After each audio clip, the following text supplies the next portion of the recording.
Hello everyone, my name is Elijah David. This is the 12th Hour Apostolic Sabbatarian Congregation on Zion at the 12th Hour in the Eleventh Hour, Texas. Today is September 11, 2013, or it is Tishri 7, 2017. We start our second service today with a song entitled The Way of the Cross Leads Home. I must needs go home by the way of the cross. There's no other way but there. I shall never get sight of the gates of light if the way of the cross I bear.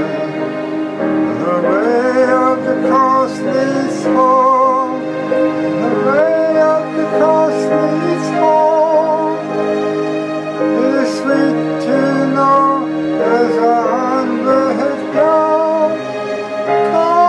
The way of the cross leads home. I must needs go on in the blood-sprinkled way that the Savior trod. If I ever climb to the heights sublime, where the soul is at home with God, the way of the cross leads home. The way of the cross leads home. It is sweet to know as I onward go. The way of the cross leads home. And I bid farewell to the way of the world, to walk in it nevermore. For my Yahshua says, come and I seek my home, where they waits at the open door. The way of the cross leads home. The way of the cross leads home. It is sweet to know as I onward go. The way of the cross leads home. Hello everyone, once again this is Elijah David. We've got a new series for you entitled Mount Zion at the 11th and 12th hour. Now, we're going to go to the prayer thought scriptures taken from John 4, starting with verse 21. Yahshua saith unto her, Woman, believe me, the hour cometh when you shall neither in this mountain nor yet at the Jerusalem worship the Father. You worship you know not what. We know what we worship, for the salvation is of the Jews. But the hour cometh, and now is when the true worshippers shall worship the Father in the Spirit and in the truth, for the Father seeketh such to worship him.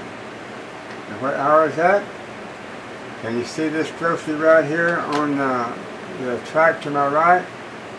I'll try to zoom it in as close as I can so you can see this 12th hour here. This is the hour he's talking about here in John 4:23. But the hour cometh, and now is when the true worshippers shall worship the Father in the Spirit and in the truth, for the Father seeketh such to worship him. Now, Mount Zion at the 11th hour is right here in 1970 for its fulfillment. Okay. Now, V.T. Hardif was in charge of Mount Zion at the 10th hour, Mount Carmel. Now, there are 3 feeding pastures for this Mount Zion. And Brother Johnson drew a picture of them under inspiration, or with the inspiration in 1974. Now I want to zoom in here as close as I can and show this to you. And see this little tract that he drew up.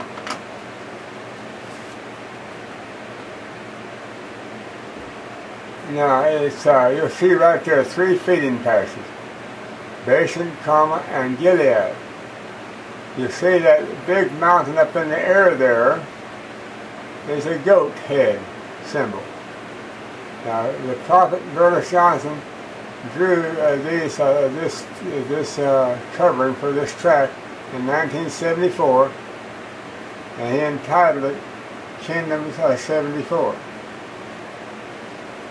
And so Bashan, Carmel, and Gilead, he was shown an inspiration there, not knowing the names of these three feeding pastures.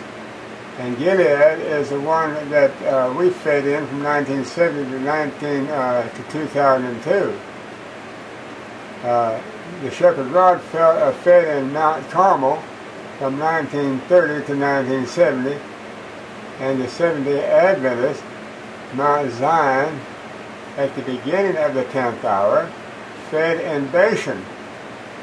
So Mount Zion today, beginning with the Adventists in 1844, and Mount Zion had three feeding pastures in the wilderness of the people. Okay, now do you get the picture there? I hope you can see it real good. Look at that top one. Now you see that little stone coming out of that mountain on the very top there? That's Daniel 2:44-45. That's a little stone hewn out of the mountain with our hands. Now this mountain represents Mount Zion collectively with her three feeding pastures, Bashan, Carmel, and Gilead. And that little stone coming out of the eye of that symbolic goat head represents Mount Edom, the Seventh-day Adventist Church, the Mount of Esau. Esau is the spiritual twin brother of Jacob. Jacob is the father of the 12 tribes of Israel. The little stone coming out of that mountain represents that mountain there in Zechariah 4:7, where it says, "Who art thou, O great mountain? Before Zerubbabel thou shalt become a plain." See, I will bring forth the headstone there with shouting unto it. You see the headstone coming out of that mountain? That little stone flying to Mount Gilead? Take a close look at it. It's coming to Mount Gilead. Now that Mount Gilead has a symbol of a sleeping dog lying down, loving to slumber. It looks just like a hound dog. You'll find that in Isaiah 56 prophecy, where it says these are dumb dogs, loving to slumber, loving to lie down and slumber. And that middle one, Mount Carmel, is a symbol of the head of a woman. And she's looking over her shoulder wondering why that little stone is not coming to her mountain. The shepherd rod, 1930 to 1970.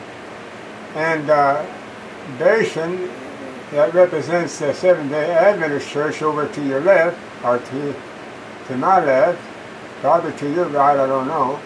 But anyway, that one there represents the Adventist Church that had her, she occupied the vineyard from 1844 to 1930. Mount Carmel, the second part of the 10th parabolic hour, operated the vineyard from 1930 to 1970, the shepherd rod. And that Mount Gilead operated the vineyard from 1970 to 2000, technically to 2003. So now there you have it, folks. There you have it. And now that goat head represents all three of those mountains. That's over the top of all that. That's really, he's over the top of those three mountains, covering the whole three mountains. Those Mount Bashan, Mount Carmel, Mount Gilead. That goat head is Mount Edom. And that little stone is Mount Zion at the 12th hour. And that represents David, the 8th movement. And this represents the, when that stone strikes that hound dog on the head, that represents the end of the Adventist Church collectively for the Judgment of the Dead 2002 at Kermit, Texas, with Burles Johnson at the helm of that hound dog lying down, lovely slumber, Mount Gilead.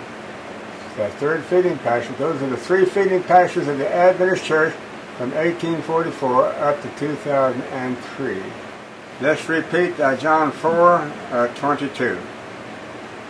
You worship, you know not what, we know what we worship. Now this is Yahshua talking to this Gentile woman at the well. That's Samaria, up in the north. She's part of the 10 tribes kingdom. Okay, she was grafted in. She was grafted in to the 10 tribes. Now, if she wants salvation, she has to be grafted into the stalk of this here family tree that belongs to Israel, with the 144,000, with the 12 tribes come back together as one great kingdom. She was grafted into the 10 tribes when she joined them after they went into captivity with among the Assyrians. She joined the 10 tribes. Now she's got to join Yahshua, which represents the tribe of Judah in the south, which will make her a member and grafted in to the whole house of Israel, to the family tree that represents the 12 tribes. Now let's go to Genesis 49:10, where this all began, with the prophecy of Jacob blessing his 12 sons for the latter days. Genesis 49:10, he's blessing Judah. He's telling Judah, the house of David, potentially, there will be, the scepter shall not depart from Judah. Now Judah, one of Jacob's 12 sons of the tribe of Judah, okay, was born went in operation after Jacob died.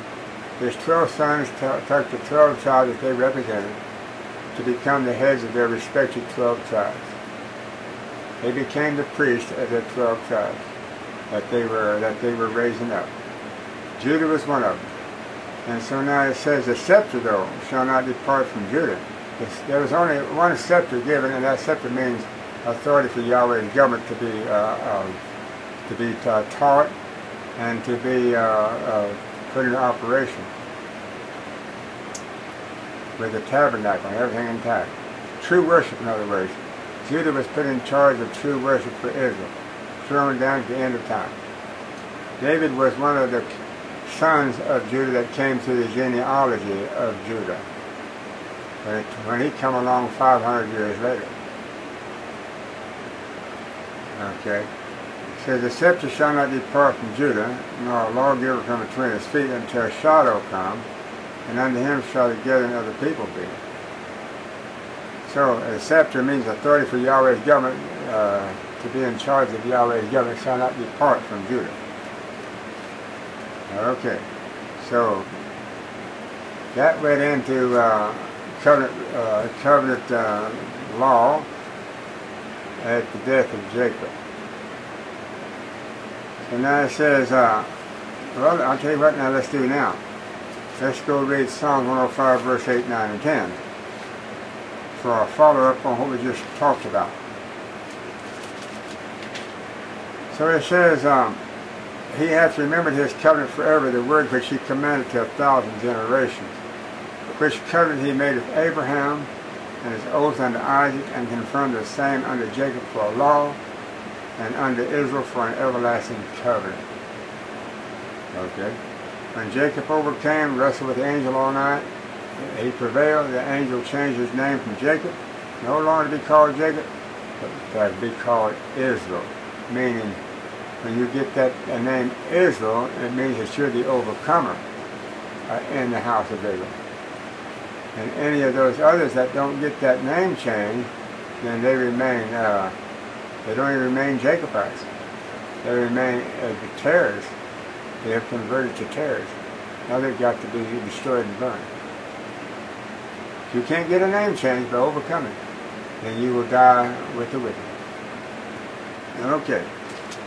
So now, in John 4:22 it says, you worship, you know not what, we know what we worship, for the salvation of the Jews. But the hour cometh, both parabolic hour that we're in right now, and it just so happens that we're in Mount Zion in the 12th hour, because these 3 feeding passages I showed you earlier are no longer in operation. They've all dried up. They've all dried up. Bashan, Carmel, and Gilead. Bashan had its run from 1844 to 1930. Carmel had its run from 1930 to 1970. And Gilead had its run from 1970 to 2003. You're looking at about 160 years, folks, of those 3 feeding passages occupying the landscape. And incidentally, those 3 feeding passages occupied the landscape here in this great nation of Texas. But they all 3 had main headquarters at one time or another. 3 feeding passages here in this here great nation of Texas, which is the anatypical land of Goshen that was set aside for the Israelites down in Egypt when Joseph was governor down there, and he brought Jacob, his father, down, Israel, and all his household and all his 11 brothers.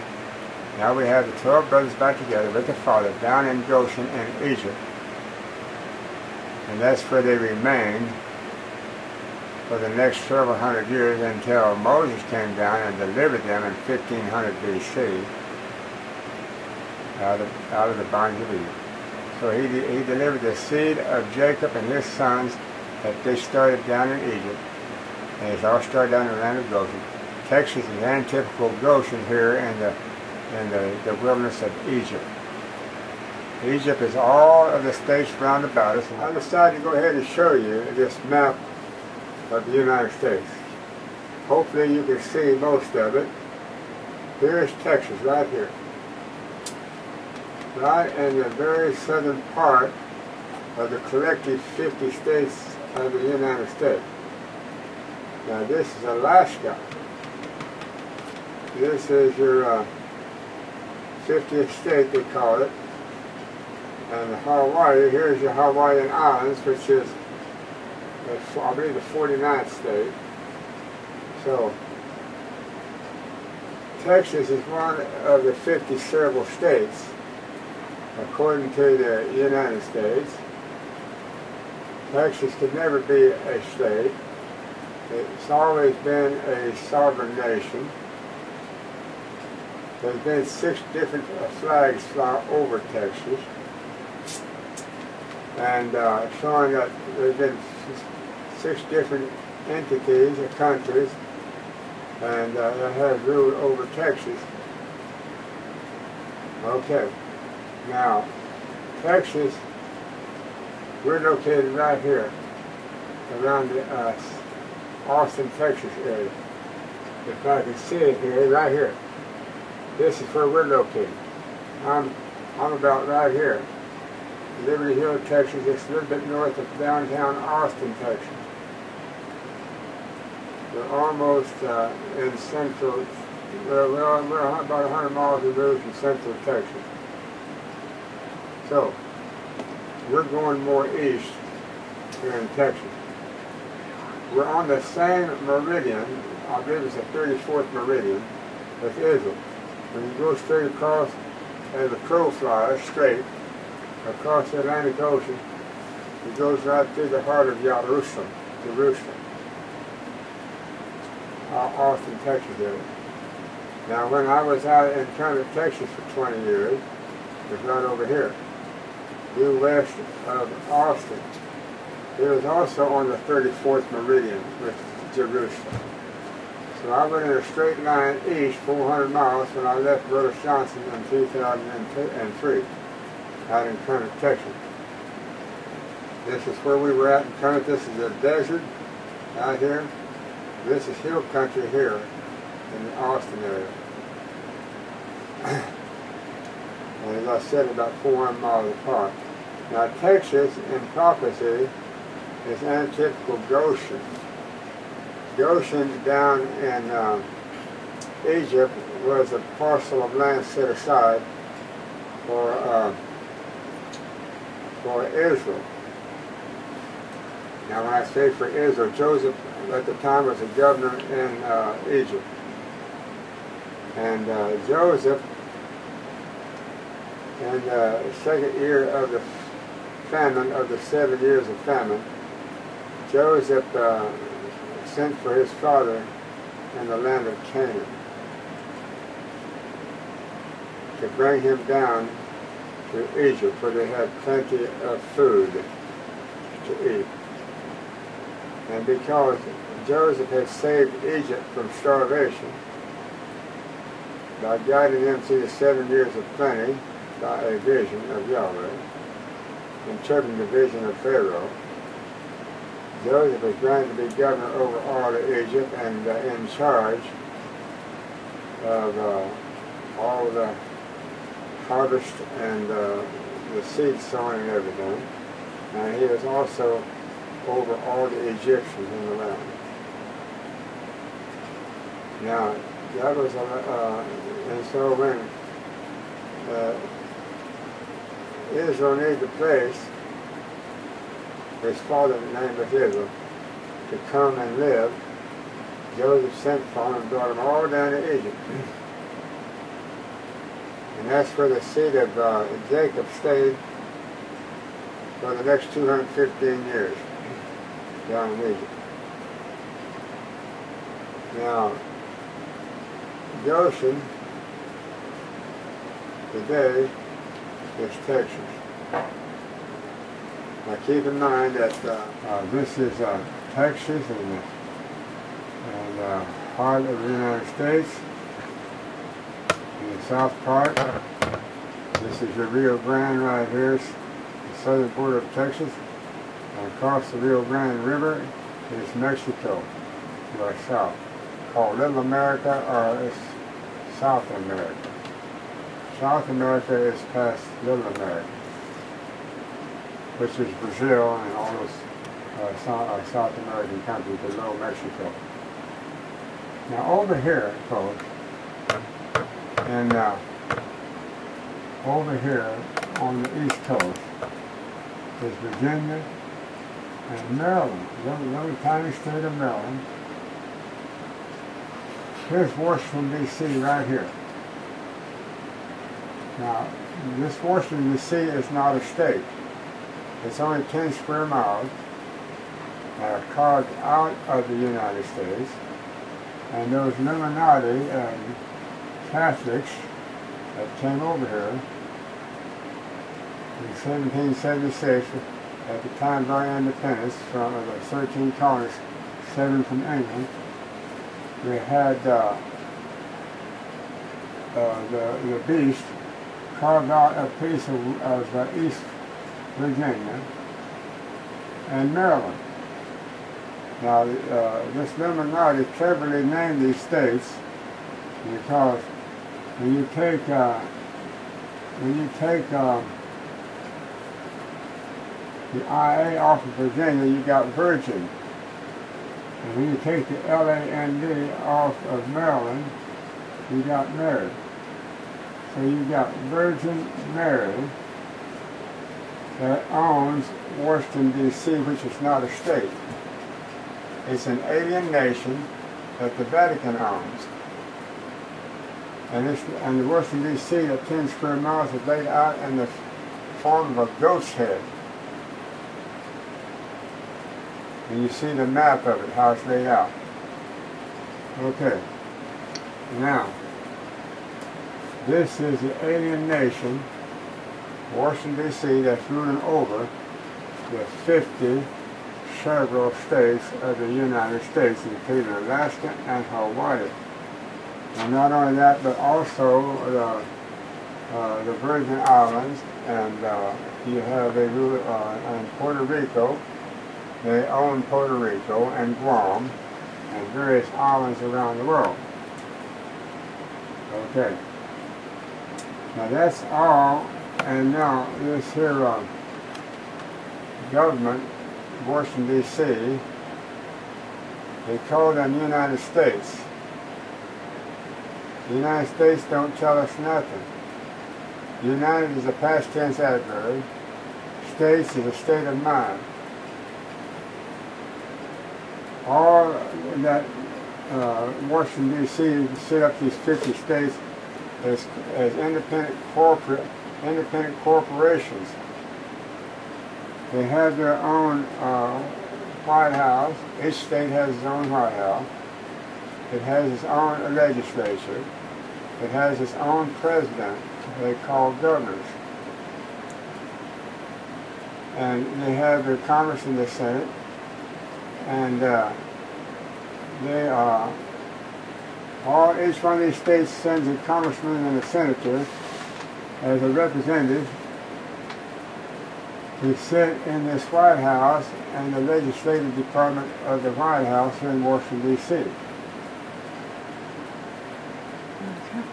These congressmen and senators vote from their respective states, but they vote right here from an alien nation, from, I call Vatican number 2. Vatican number 1 is in Italy. And Vatican number 1 is north of the Mediterranean Sea. Okay. Now, Vatican number 2 is right here across the Atlantic Ocean in Washington, D.C. Now, the beast left Vatican number 1 in Italy and made its way across the waters. You find the prophecy of Revelation 13, the Habakkuk prophecy, of that beast coming up out of the sea. That leopard-like beast is a composite of the 4 that Daniel had seen in the vision. And he represented the beast. He represented the beast that came from the Vatican. And so he came here and made his headquarters, carving out 2 parts of 2 states of the United States, Virginia and Maryland. And he said this is the headquarters for Virgin Mary. Virginia spells Virgin, V-I-R-G-I-N. Maryland spells M-A-R-Y, take the land off.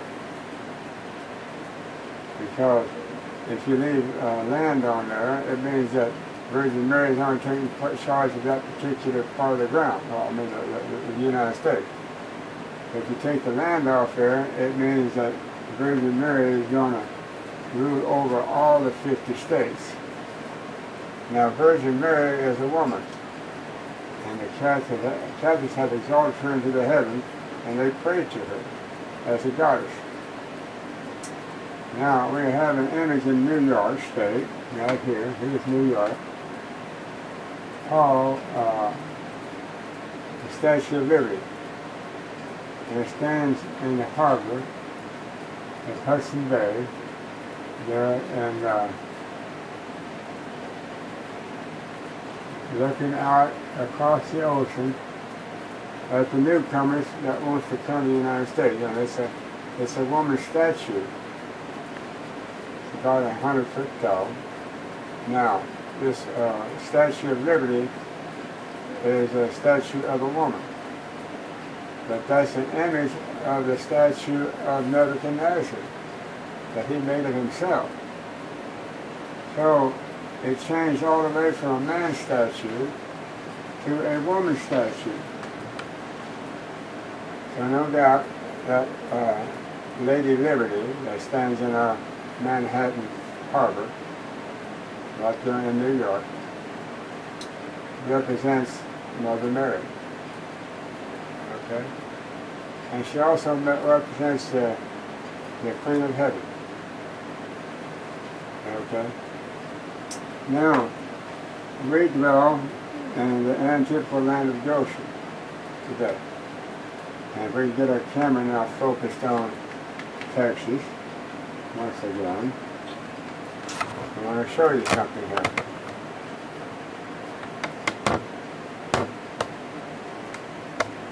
In 1820, there was a man by the name of Moses Austin. Now pay attention to that Moses. He lived in Missouri. Now Texas land reached all the way up in the beginning. Up north, it went clear over here, up in this area here, almost to Montana. By the time the United States got through taking over all the country, it cut Texas down to this size right here. Texas used to border on Missouri. Moses Austin came from Missouri in 1820. And he went to see the king of Mexico. Mexico was in charge of Texas. And he made a deal to settle colonies in Texas. Now the northern border of Texas is called the Red River. Now Moses Austin had to cross over the Red River to come into Texas to start settling Texas. Moses, in the back coming out of Egypt with the children of Israel, he had to cross over the Red Sea to come into the Promised Land.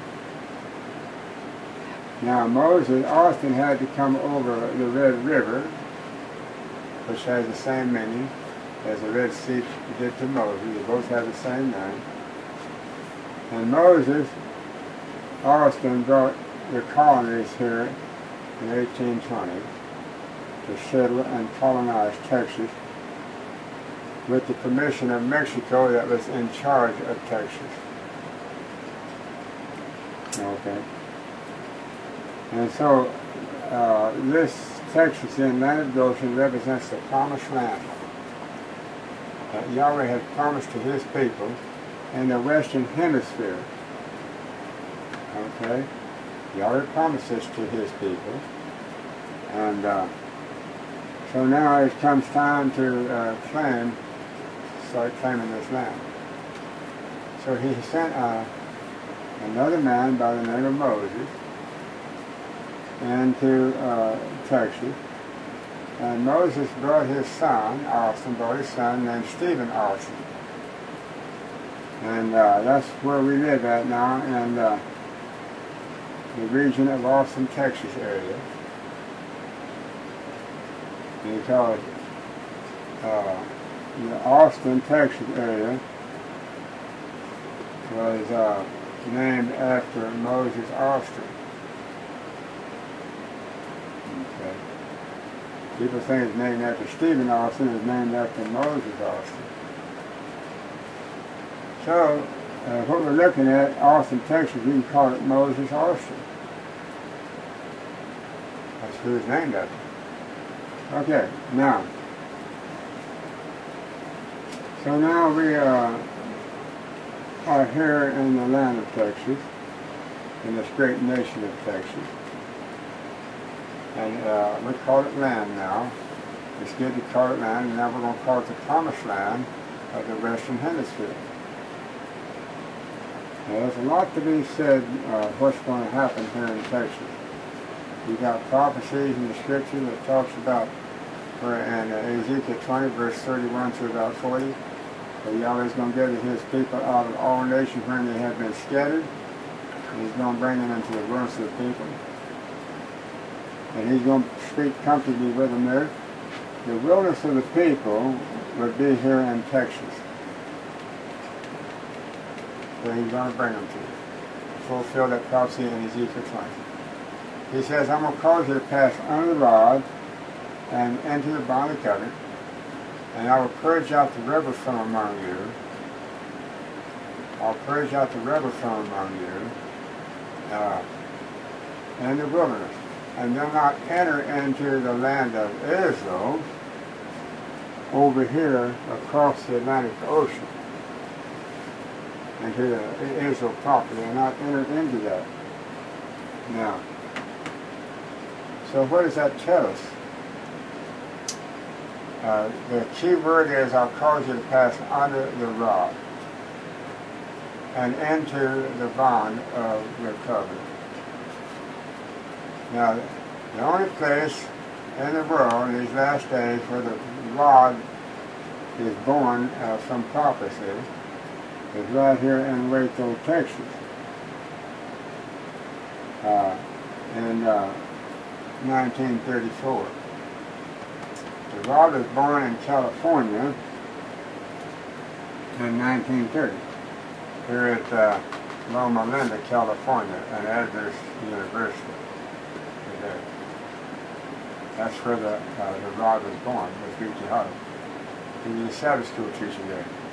1934, Yahweh told him, get out of Texas, out of California, and go east to Texas.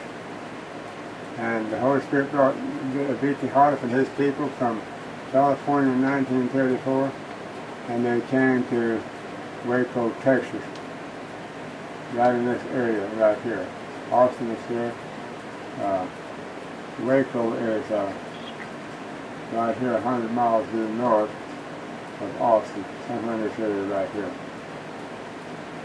So, Waco is also called hill country. Okay. So now, that's where the rod was born, Mount Carmel. Was born on a big, overlooking a big lake, in the midst of oak trees, the oak woods. And the prophecy says that he will dwell in the midst of the oaks, in the midst of Carmel, it says. Well, that's exactly what happened. Yahshua was brought to that pre-designated area by prophecy to set up the rod. Now, when the prophecy says in these last days, I'm going to call you to pass under the rod and enter the bond of heaven, it means that Texas is under the rod. The promised land is under the rod. And this for rod's authority for Yahweh's government. Now, having said all that, let us now go and project our camera here on these two prophetic charts. I want to bring you up to date. These two identical charts are almost identical.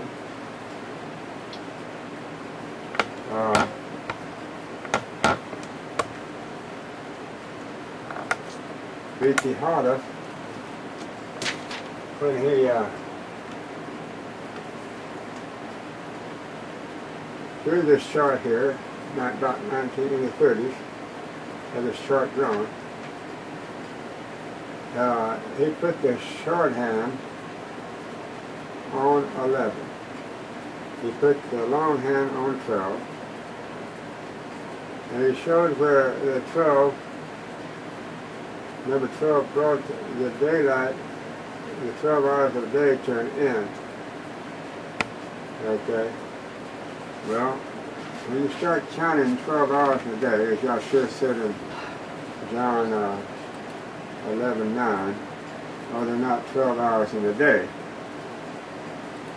Now, I work while you have the light. Simply meaning that they're,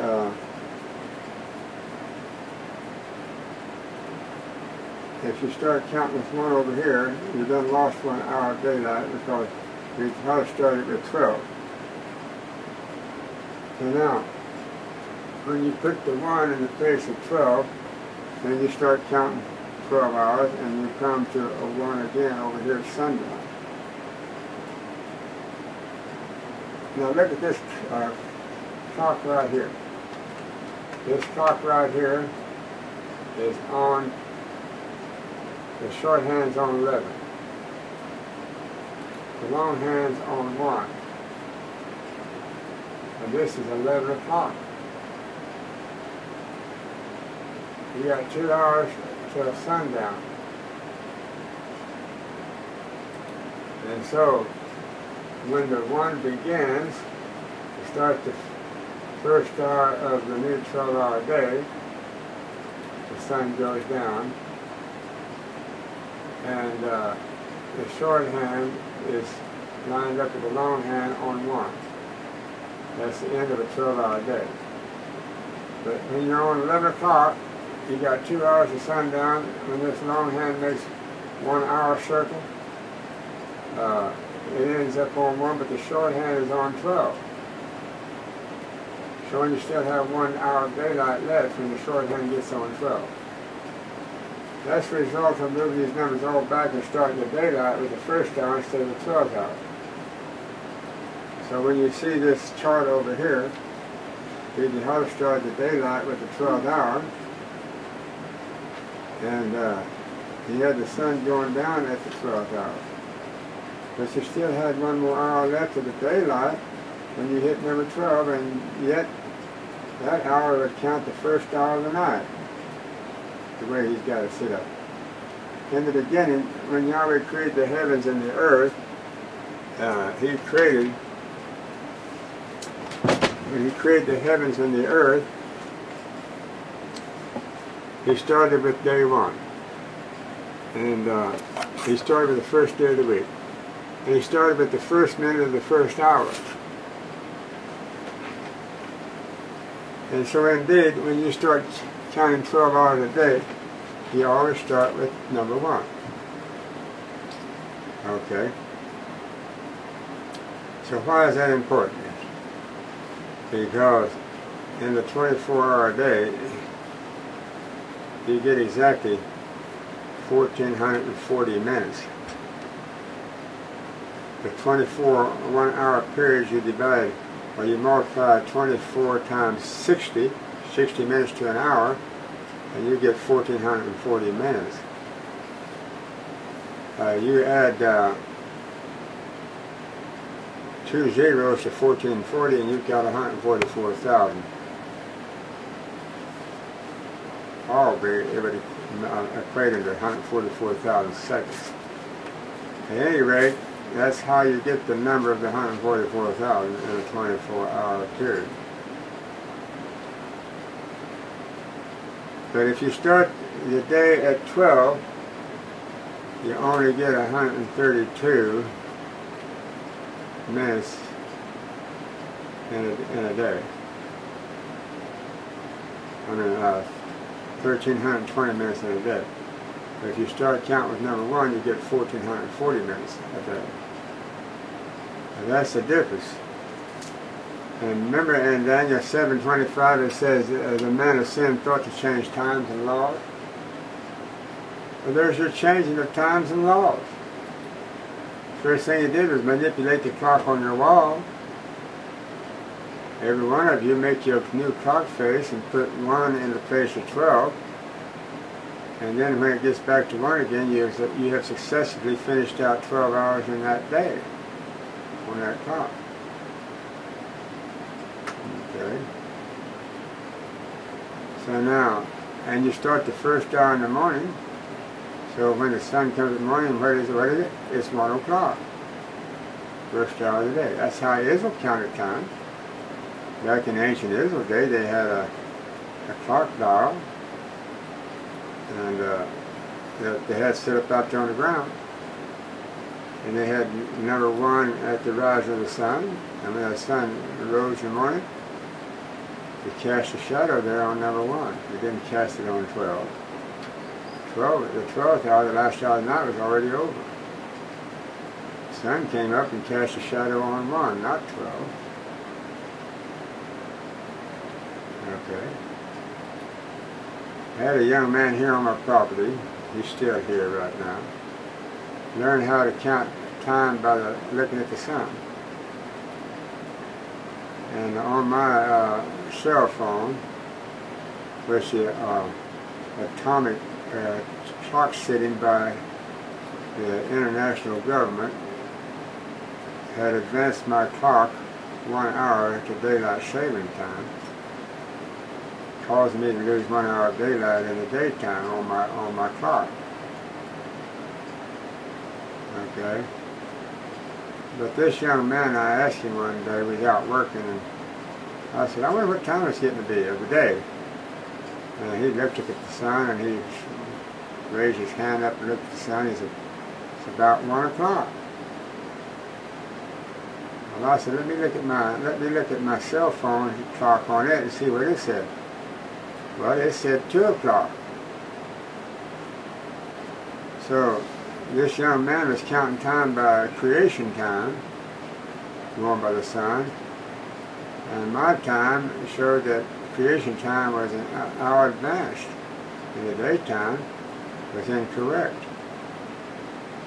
My clock on my cell phone said 2 o'clock, but the creation time said 1 o'clock. So when they advance their clocks, and our clocks, the government does, every year, automatically, without us say or control over it, they keep us on their time. And when they advance your clocks on your wall, your clock face of your clock on your wall to 12 at the very top, they steal an hour from you. And then in the spring, when they advance your clocks forward another hour, they steal 2 hours of daylight from you. So I move my numbers back one on my clocks, and I set my creation time back up in the right way on the clock, putting the 1 in place of 12, and I move all my numbers back one notch. And then when daylight saving times come, I just leave it there, so I don't lose any hours of the daylight. Now this is all mental. It's a mind game, folks, that the old beast plays upon the human being. The mind is very complex, and the human being is subject to believe in fairy tales and lies. If he doesn't know how to prove the truth, then he will automatically accept lies as the truth and learn to live with it. But we're not going to do that, folks. We're not going to do that at all.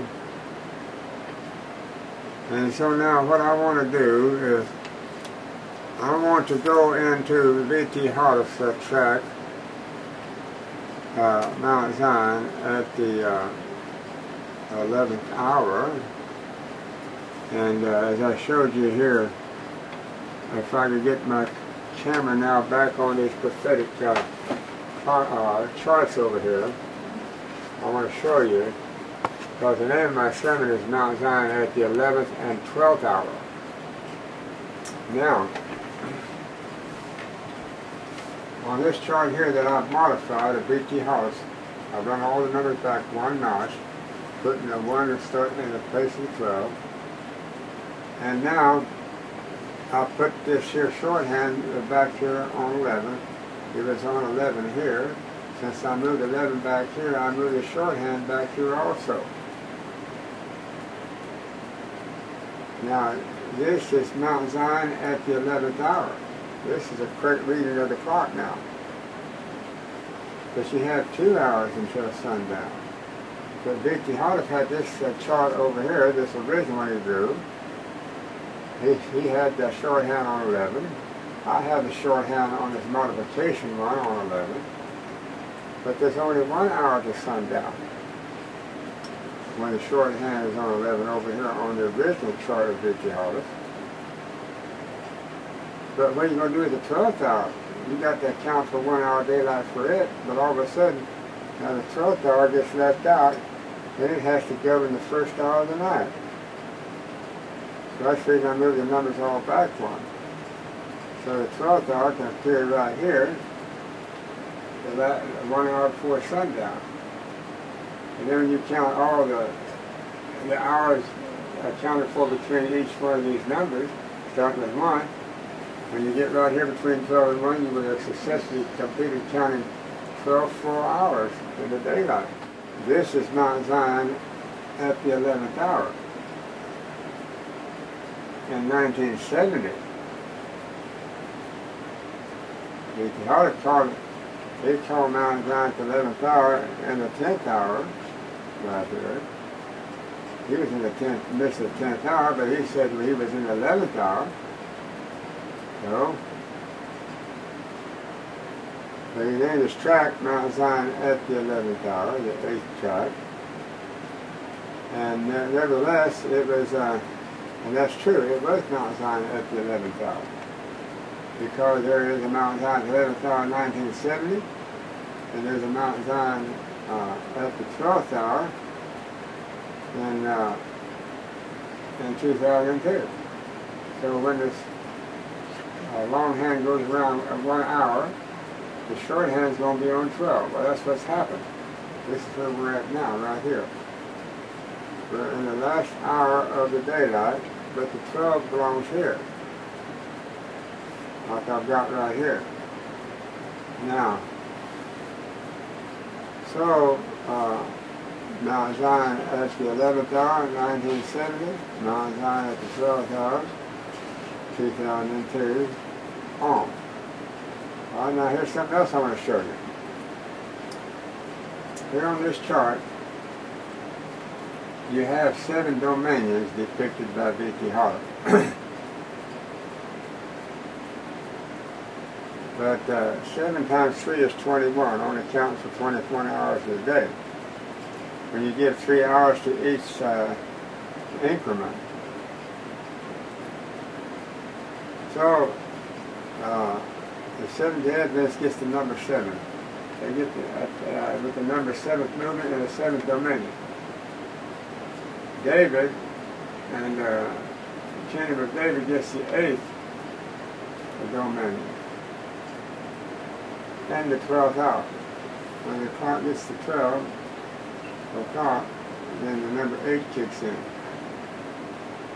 Now, we're going to have to draw us another chart showing the shorthand on 12, where we're at today. 8 times 3 is 24. 24 hours a day, 24 times 60 minutes to an hour gives us 144,000. Okay. So now, there are 2 Mount Zion at the 11th and 12th hour. The Mount Zion's 11th hour closes out the judgment for the dead. Here at the 12th hour. Mount Zion at the 12th hour picks up the judgment for the living and operates in 1 hour of the day. Now, let's go back now to our original. If we get this camera focused back to our original, what we were talking about here, from the Mount Zion's 11th hour track of V.T. Holler. And he talks about here on page 12, he talks about the one great kingdom. When the 10 tribes would be joined back once again to the 2 tribes, Judah and Benjamin. Now, he goes on through the track, and he gets over here to about 43, page 43, and he starts talking about these 2 kingdoms after they join together. Prophecy in Ezekiel 37 joins them together here in this 12th hour, that there will be a theocracy. And so now he goes here on page 43 and explaining that Elohim has promised that where the shepherds are not true, he will take charge of the flock himself. Testimonies volume 5, page 80. Testimonies Ministries, page 300. Jeremiah 3:17. And as the descendants of Jacob again becoming a kingdom, appoint unto themselves one head. You find the prophecy of Hosea 1:11 explaining that that one head is David their king. It's antitypical David. Okay. It is, they were also at the same time, in Hosea 3:5, seek the Yahshua their Savior. So in Hosea 3, verses 3 to 5, it explains that they'll come up out of the land after the resurrection, joined together, seeking David their king and Yahshua their Savior. It is evident that the congregation of Israel in the time of the loud cry of the third angel's message will be a theocracy. They only can become a theocracy after they have the 4th and 5th angel joins them, and those 4th and 5th angels joins them in the house of David. For the scepter, it says, the scepter is a shepherd rod, which is a symbol of Yahweh's government and sanctuary service, shall not depart from Judah, nor a lawgiver from between his feet until Shiloh come, and unto him shall the gathering of the people be. Genesis 49:10. Behold, the king shall reign in righteousness, and princes shall rule in judgment. And a man shall be as an hiding place from the wind, and a covert from the tempest, as the rivers of water in a dry place, as a shadow of a great rock and a weary land. Isaiah 32, 1 and 2. For unto us a child is born, unto us a son is given, and the government of Yahweh, his Father, shall be upon his shoulder, and he shall be called Wonderful, Counselor, of the mighty Yahweh Elohim, of the everlasting Father, as the Prince of the Peace, of the increase of his government. Now, the government of the Father is given to his Son, placed the government on his shoulder, and so now it becomes the Son's government. And it says, of the increase of his government and peace there shall be no end. So this government starts small, but it's going to be increasing until it fills the whole earth. So it says right here, upon the throne of David and upon his kingdom to order it. So he's going to come and take his place upon the throne of David and upon his kingdom, upon David's kingdom, to order this government put into full operation with the sanctuary system completely restored and intact. And to establish it with the judgment. You can't establish it with the judgment if you don't have the sanctuary put back into full operation. And with justice from henceforth even forever, for the zeal of the Yahshua of the host will perform this. For the Yahweh sent a word into Jacob, this is the Father, and it hath lighted upon Israel. Okay, now Israel is the new Jacob. After he overcame and wrestled with the angel all night, he got a new name.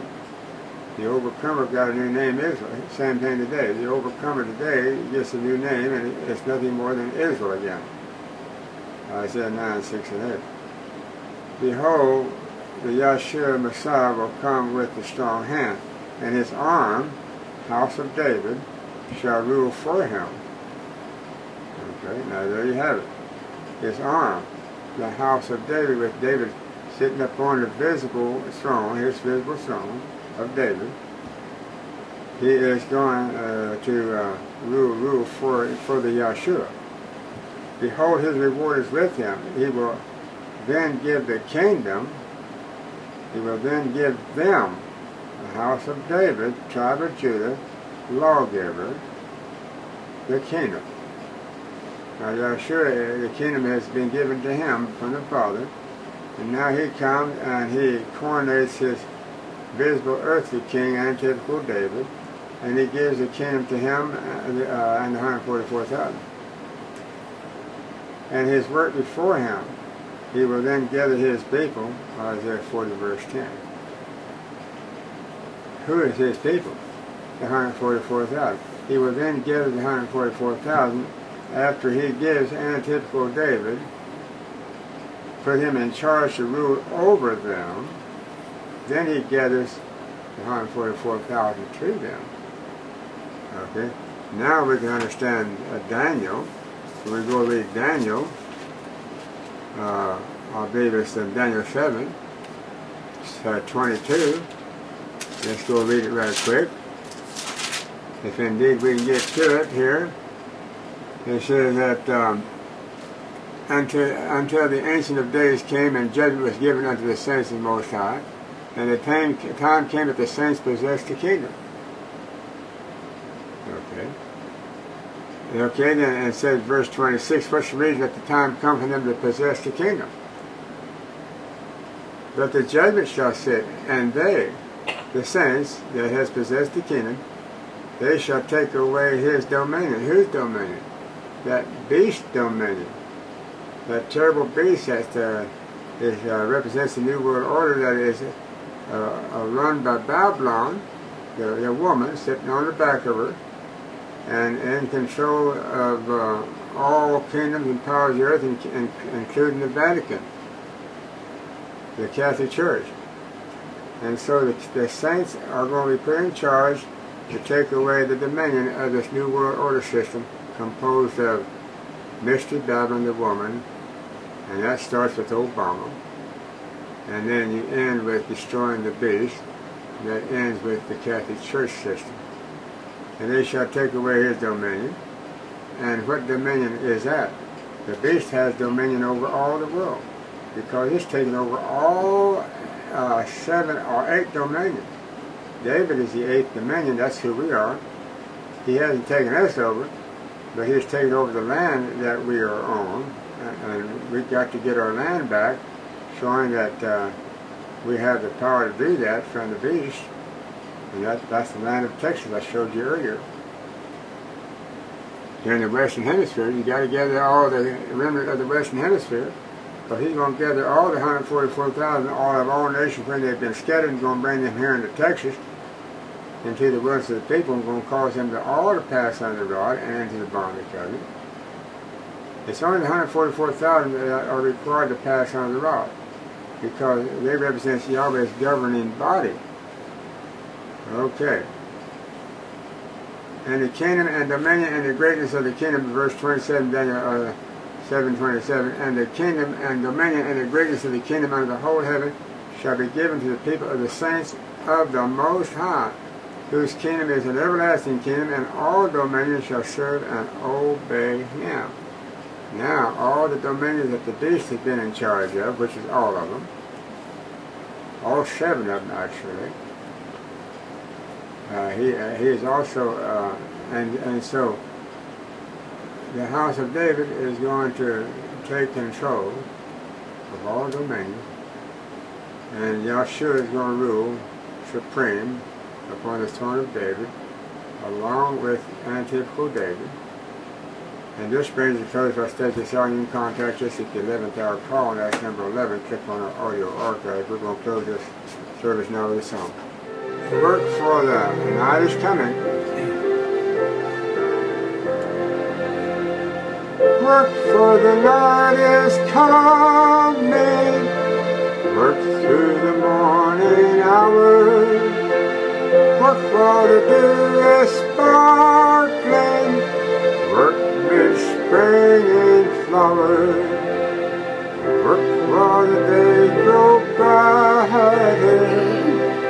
Under the glowing sun, work for the night is coming, when man's work is done. Work for the night is coming, work through the sunny noon.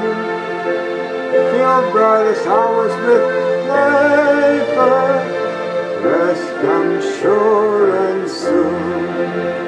Give every flying minute something to keep in store. Work for the night is coming, when man's work's no more. Work for the night is coming, under the sunset sky. All their pretence are glowing. Work for the daylight fly. Work till the last wind faded. Let it to shine no more. Work while the night is dark.